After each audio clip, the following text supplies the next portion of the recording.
थिया उन गाने जे पुठियां को पस मंज़र बि हूंदो न उन गाने लिखण जे अच्छा लाइ अच्छा कंहिं शइ लिखण जो? जो उहो माण्हू चवां थो जेका उहो ईअं आहे त तसवर माण्हू ज़हनी तसवर में वञे थो किथे अलाए किथे किथे वञी बीहे थो।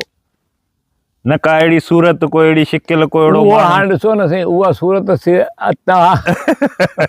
जे तव्हांखे को ईअं तव्हां मलूकड़ो यार को तव्हां हुजे ईअं खणी चओ त तव्हां इश्क कयो या न कयो ईअं पुछो न, सिधी ॻाल्हि करियो न, त पोइ तव्हां गोल मोल करे ॻाल्हि न पुछो न। उहा कहिड़ी दिलि आहे जे इश्क न कयो हुजे, उहो कहिड़ो वण जो वार न रोॾियो हुजे, हा ॿुधायो। हा ईअं त आहे। त पोइ बसि उनजी का कहाणी ॿुधायो कीअं थियो छा थियो, थोरो इश्क जो दास्तान थी वञे। इहे डिघियूं ॻाल्हियूं आहिनि, पाण अकेला ई में वेही कंदासीं। तव्हां अॻिते सफ़र जारी रखो।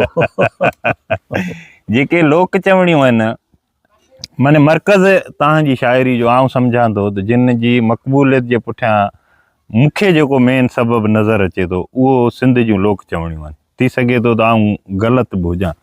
सभु कयूं इन मंझि तव्हांजा घणा मक़बूल कहिड़ियूं लोक चवणियूं हुयूं जेके गाननि में इस्तेमालु कयूं, उहे गाना ॾाढा पॉपुलर हुया, जेके तमामु घणा पॉपुलर हुया सॼी सिंध में?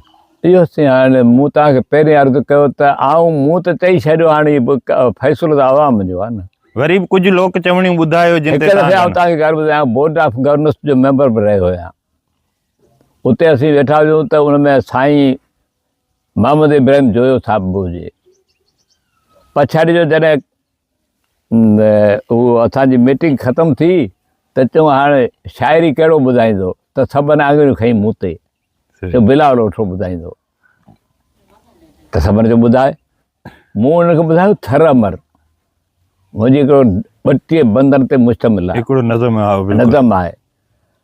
तॾहिं जॾहिं उहो मूं पढ़ी दंग कयो, तॾहिं मूंखे मोहम्मद इब्राहिम जोयो साहिबु चयो त बिलावल इहो मूंखे लिखी ॾे।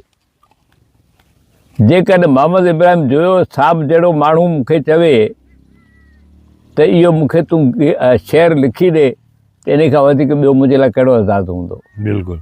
हा, सभ खां वॾो एज़ाज़ु त उहो आवाम जेको ॿुधे या करे। सही। पर इहो बि त आवाज़ु कंहिं क़दुरु घटि त न आहे न। बिल्कुलु। जेको इब्राहिम जोयो साहिबु जहिड़ो माण्हू चवे।